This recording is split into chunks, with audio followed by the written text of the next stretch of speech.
এমন আকুল করা সুর কে ধরেছে গো? কে এই বাঁশিওয়ালা? কই গো, কে তুমি?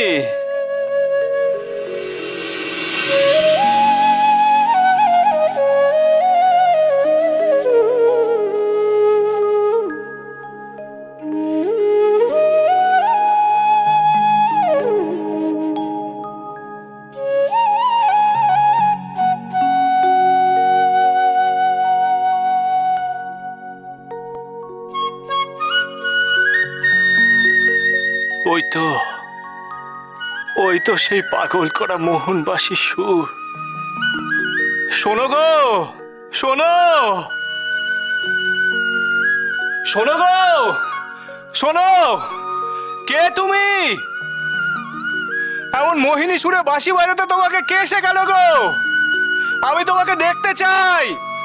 দাঁড়াও গো, দাঁড়াও, আমি তোমাকে দেখতে চাই গো, দেখা দাও।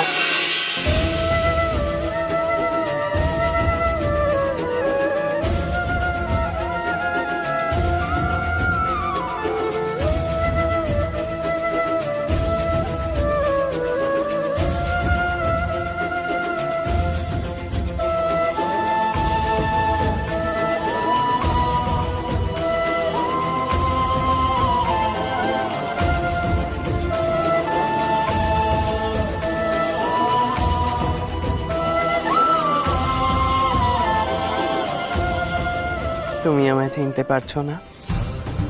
আমি কানাই গো, কানাই। কানাই? কে কানাই?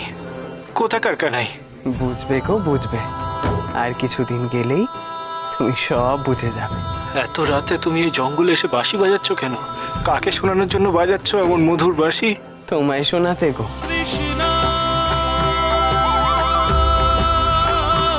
তোমায় জাগাতেই তো আমার এত দূর আসা। তোমাকে সঙ্গে করে যে আমি আমার বাড়িতে নিয়ে যাব। সে কি? তা তোমার বাড়ি কোথায়? আমার বাড়ি অনেক অনেক দূর, সেই বৃন্দাবন গো। বৃন্দাবন? ও বাবা, সে তো অনেক দূরের পথ গো। না না না না, এখন আমার কোথাও যাওয়া হবে না গো। এই সামনে এই কালী পুজো, কালী পুজোর আগে আমি কোথাও যাবো না। তুমি না গেলে যে অনর্থ হয়ে যাবে বামদেব।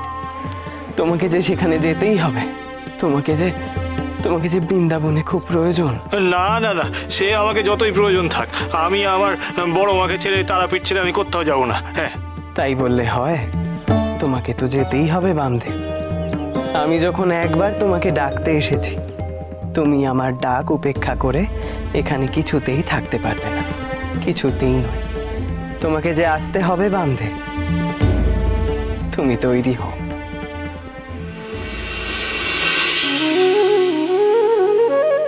ও ছেলে, শোনো গো, শুনে যাও। ও ছেলে,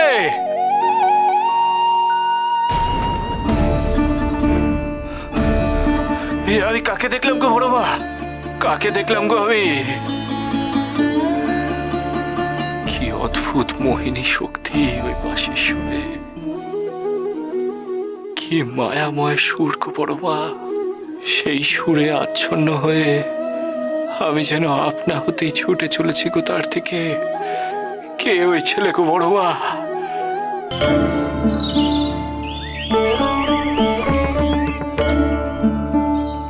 প্রণাম বড়। হরিহর, চল। পুজোর জোগাড় কদ্দূর? আগে বড় কুমার, প্রায় শেষ হয়ে এসেছি। রানীমা, বাহ। পূজার থালাটা আমাকে দিন। জয় মা তারা। জানিস তো গদাই, প্রতি বছর এই সময়টা না এই বাজি গদাই, বাহ, তো বাজি তৈরি কদ্দূর, কেমন চলছে? বেশ ভালো চলছে বড় কুমার। এই তো গদাইকে বলছিলাম, প্রতি বছর এই সময়টা বাজি বানানোর জন্য আমরা কেমন ব্যস্ত থাকি। কি রে, বল বল। হ্যাঁ বড় কুমার, আমরা দিনরাত এক করে বাজি বানাচ্ছি। বাহ বাহ, খুব ভালো। মন দিয়ে বাজি বানাও, মন দিয়ে বাজি বানাও। এই বাজি প্রতিযোগিতায় তারাপীঠের মান যেন অক্ষুণ্ণ থাকে। বড় কুমার, আপনি একদম চিন্তা করবেন না। আমরা থাকতে তারাপীঠের সম্মানে কোনো আঁচ আসবে না। হ্যাঁ, তবে একটা কথা মাথায় রেখো নগেন, শব্দবাজি ব্যবহার করা নিষিদ্ধ। আমি কখনোই বরদাস্ত করবো না যে আমাদের নিজেদের আনন্দের কারণে পরিবেশে ক্ষতি করে ফেলি, বা আমাদের আশেপাশে যেসব অবলা প্রাণী আছে তাদের বিব্রত করি। বড় ঠাকুর, আপনি একদম ঠিক কথা বলেছেন। বাজির প্রতিযোগিতার সময় এই কথাটা যেন আমাদের সবার মাথায় থাকে। হ্যাঁ রানীমা, বড়কুমা, আপনারা নিশ্চিন্ত থাকুন, আমরা কখনোই আপনাদের কথা অমান্য করব না। বড় কুমার দেখবেন আমরা এমন বাজি বানাবো না, আশেপাশে সবাইকে একেবারে টেক্কা দিয়ে দেবো। হ্যাঁ, প্রণাম বড়কুমার। বড়কুমার, আমি নিজে গিয়ে তারাপীঠ এবং আশপাশের জায়গায় জমিদার এবং গণ্যমান্য ব্যক্তিদের নিমন্ত্রণ জানিয়ে এসেছি। তারা প্রত্যেকে নিজের নিজের বাজি নিয়ে প্রতিযোগিতায় অংশগ্রহণ করবে। আপনি ওনাদের বলেছেন তো কালী পুজো দেখে ওনারা যেন ভোগ খেয়ে যান? আগে নিশ্চয়ই নিশ্চয়ই, উনি আপনি ভাববেন না, আমি নিজে সব কিছু বলে এসেছি তাদের। হ্যাঁ কালাচাঁদ, এটা কিন্তু তুমি নিজে দেখো, পুজোর দিন সকলের জন্য যেন ভোগ বিতরণের ব্যবস্থা করা থাকে, আর গরিব দুঃখী যেই আসুক সবাই যেন ভোগ পায়।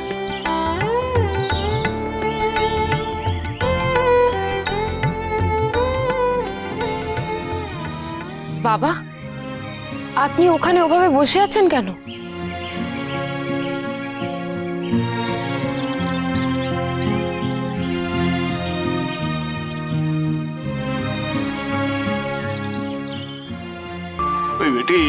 ওই বেটি আমার সঙ্গে ছলনা করছে রে। আমি যাবো না, ওই বড় মার কাছে যাবো না। আমারও অভিমান হয়েছে বড় মার উপরে। তা ঠাকুর, তোমার হঠাৎ করে এত অভিমান হলো কেন মাথার ওপর? কি হয়েছে? কাল রাতে আমি এক অদ্ভুত স্বপ্ন দেখেছি গো বড় কুমার। এক অপূর্ব সুন্দর ছেলে, মাথায় ময়ূরের পালক, আর সে বাঁশি বাজাচ্ছিল গো।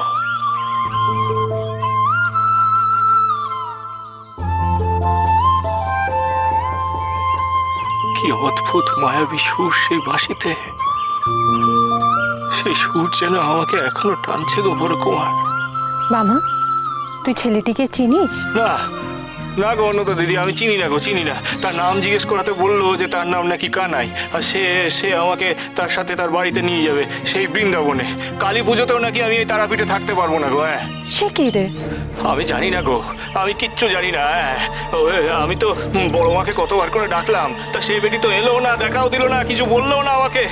তাই আমি তার উপরে অভিমান করেছি। হ্যাঁ, তবে আমি এই তারাপীঠ ছেড়ে কোথাও যাবো না, কোথাও যাবো না, যাবো না, যাবো না। হ্যাঁ ঠাকুর, তোমাকে এখান থেকে যেতে কে বলেছে? বাবা, মা তারার ওপর রাগ করিস না, মা ঠিক তোকে কোনো না কোনো ইঙ্গিত দেবে। হ্যাঁ গো ঠাকুর, তুমি অত চিন্তা করো না তো, মাই তোমাকে সমস্যার সমাধান বলে দেবে।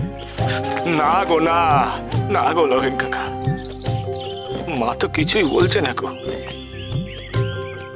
আর ওই বাঁশির সুর, ওই বাঁশির সুর যে আমাকে খালি টানছে গো।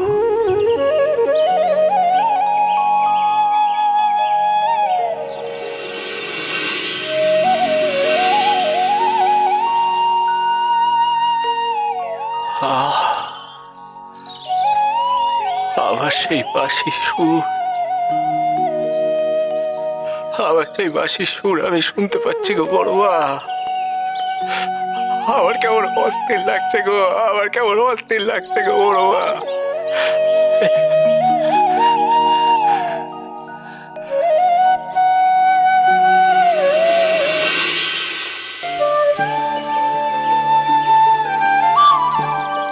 বামদেব, আজ আর তোমায় ছাড়ছি না, তোমাকে আমার সঙ্গে করে আমার বাড়িতে নিয়ে যাবই।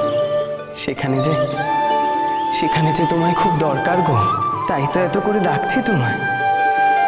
আমিও দেখি আমার ডাক না শুনে তুমি কতক্ষণ এড়িয়ে থাকতে পারো।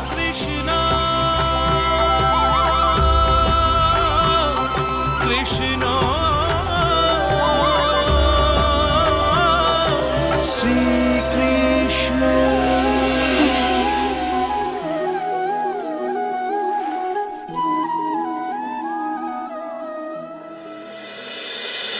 মহাবীর